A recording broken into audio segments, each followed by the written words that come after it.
Hey folks, this is Cindy. Thanks so much for stopping by. Today we're going to be taking a look at some clean and simple window cards.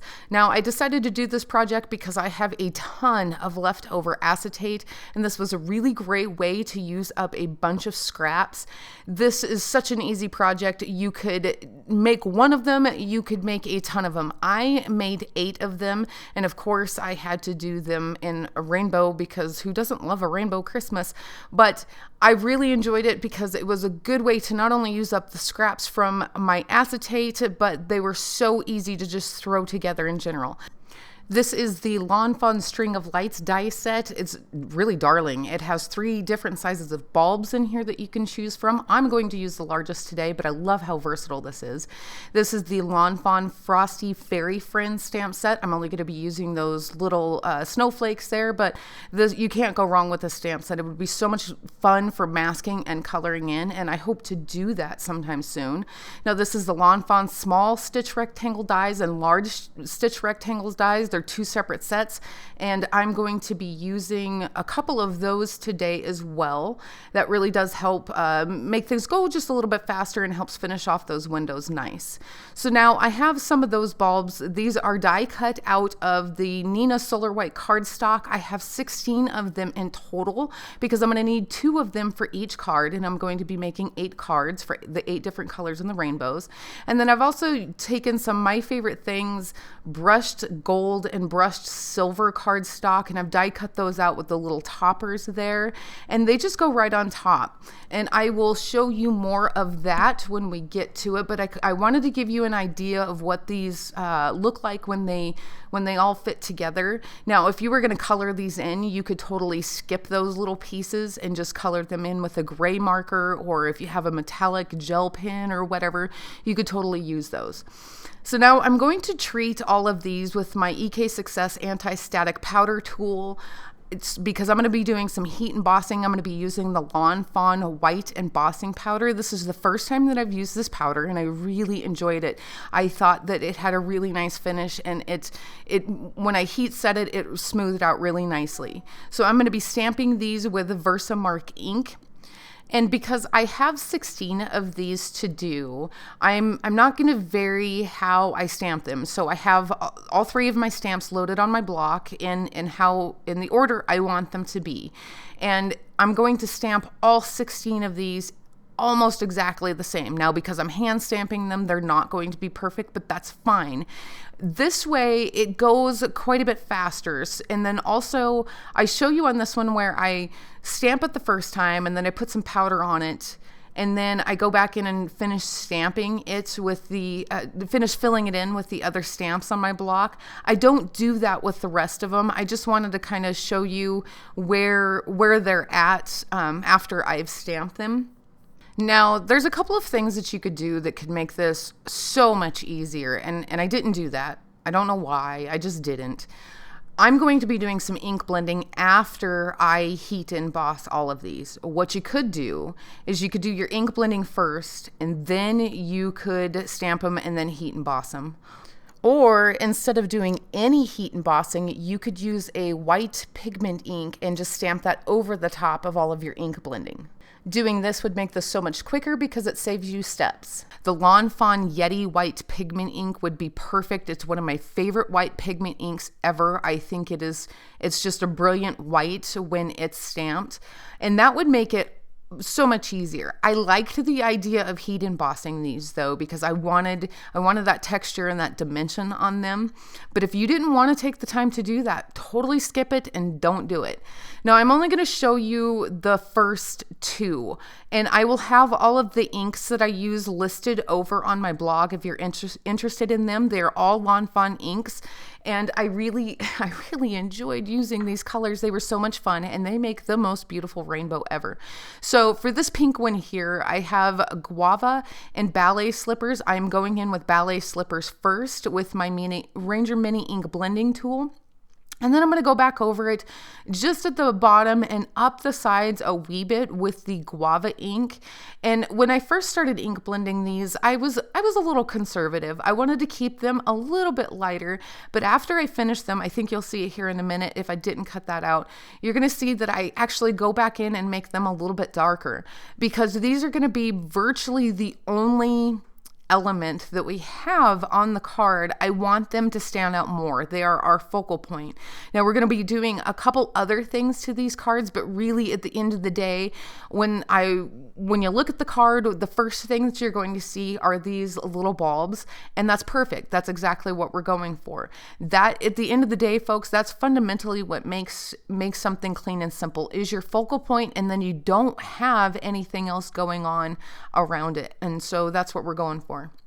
So as you can see here, I decided that I wanted to go a little bit darker. So I went back in with that guava, and then because Lawn Fawn inks smooth out as they dry, I'm taking the ballet slippers and I loaded some ink up on it, and then I basically just kind of tap down onto the paper.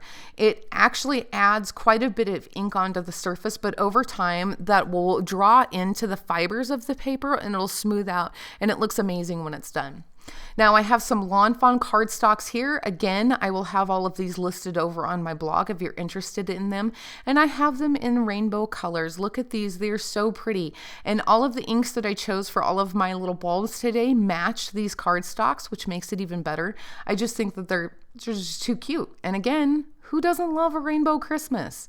So what I'm going to do with all of these is I'm going to take one of the stitch rectangle dies. This is from the small stitched rectangle die set, and I'm going to die cut the front panel of all of these cards. I have them cut down to 4 1/4 by 11. I have them creased in the center so I know where my fold is, and then I'm going to run them through my die cut machine. I don't show you that. I just kind of eyeball it, and my die cut machine is on the other side of the room, but that's what I do. You'll see here in a minute.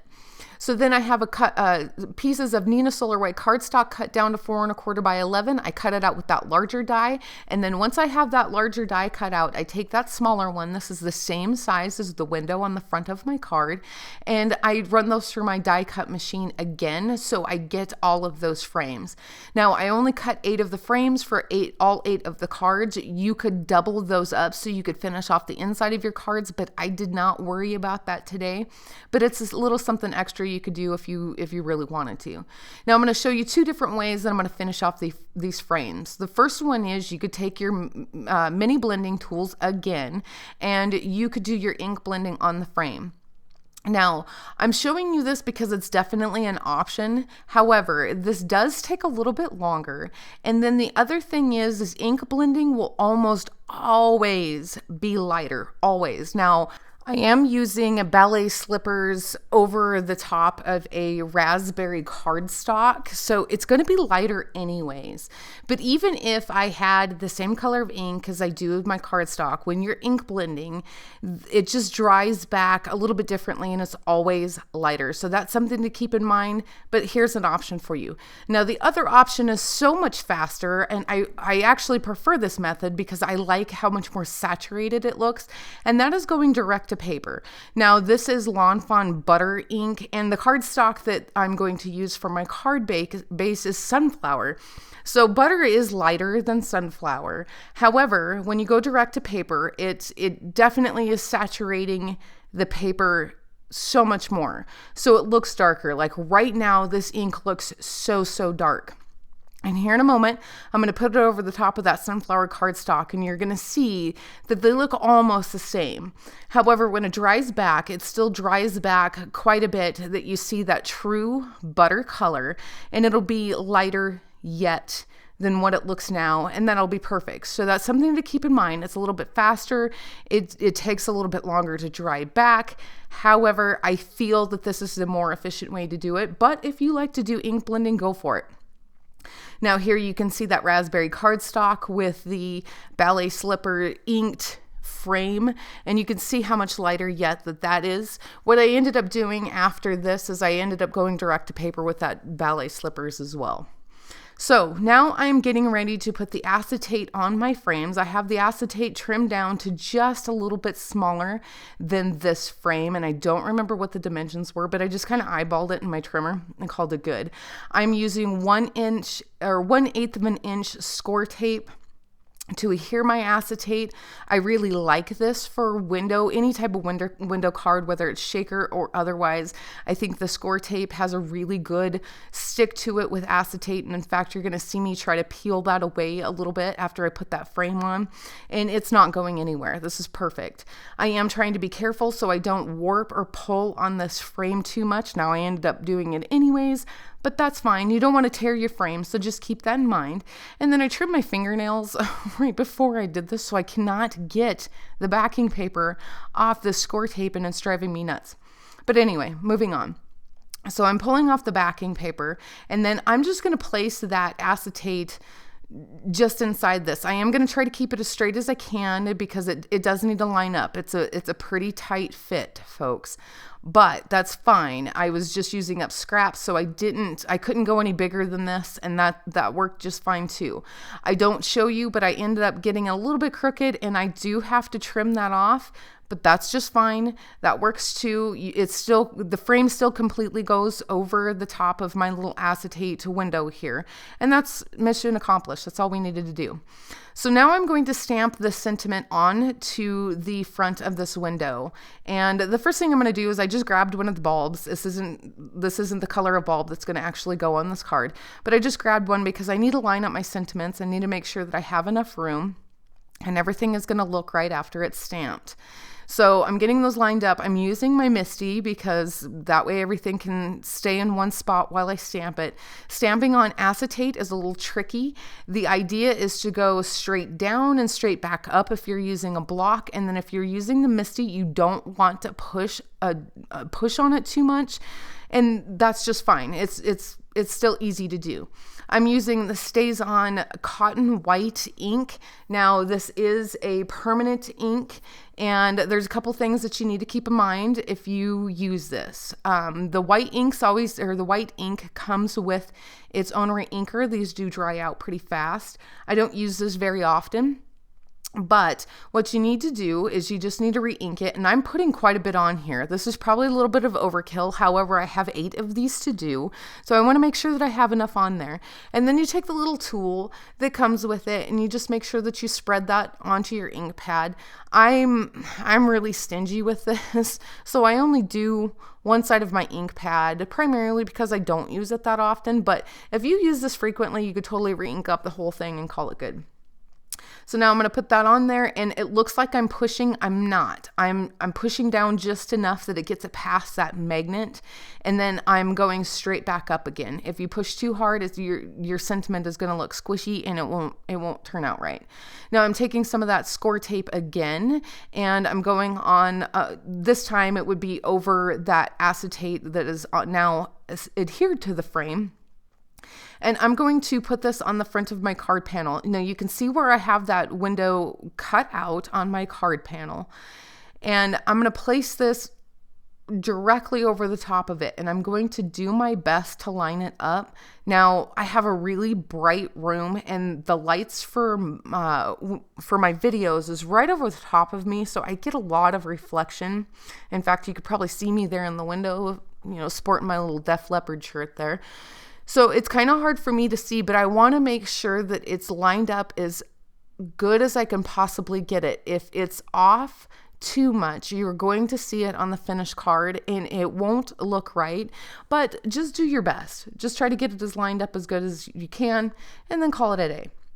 Now I'm going to start adding my bulbs onto the front of my card, and you could do a couple of things here. You could use foam tape on the back of these so it would add some dimension to them, but I'm not going to. I'm using 1/2-inch score tape to adhere these to the acetate.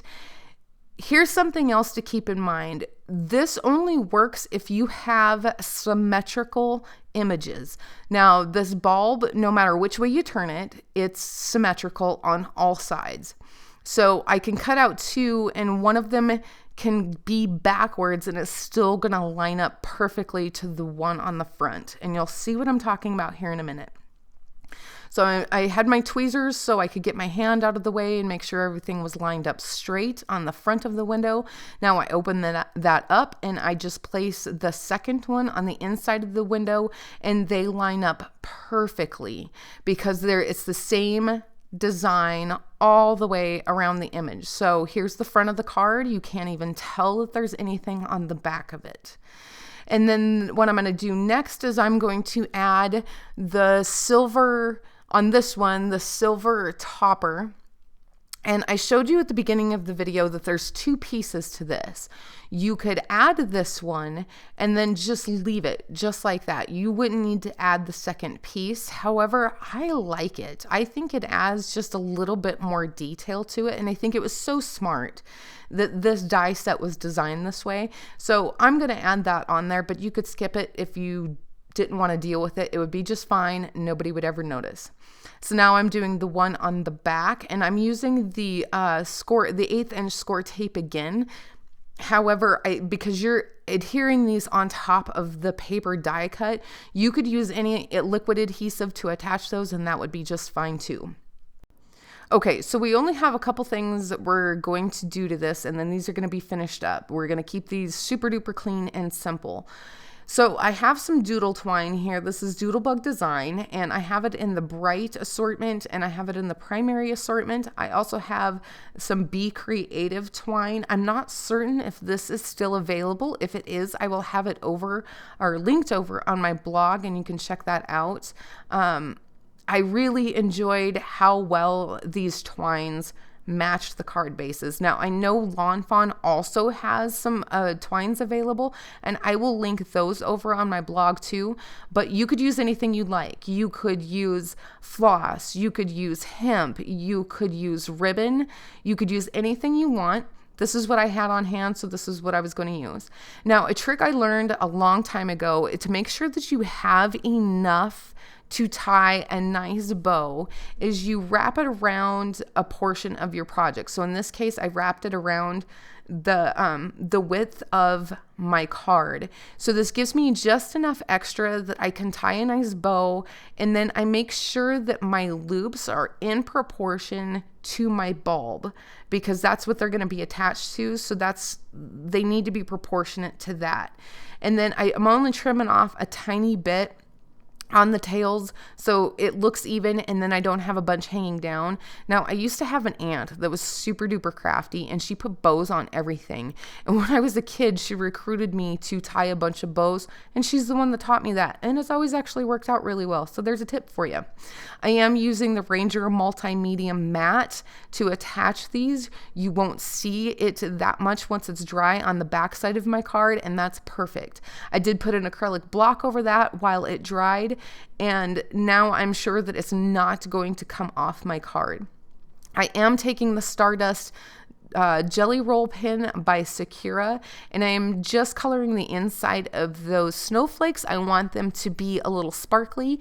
However, because the ball of the pen can't fit into the nooks and crannies, I didn't think that it still looked finished for some reason. It was probably just fine. So what I end up doing is I take my Spectrum Noir clear overlay pen, and because it has the bristles, I can get in the nooks and crannies of those snowflakes and make sure everything is spread out.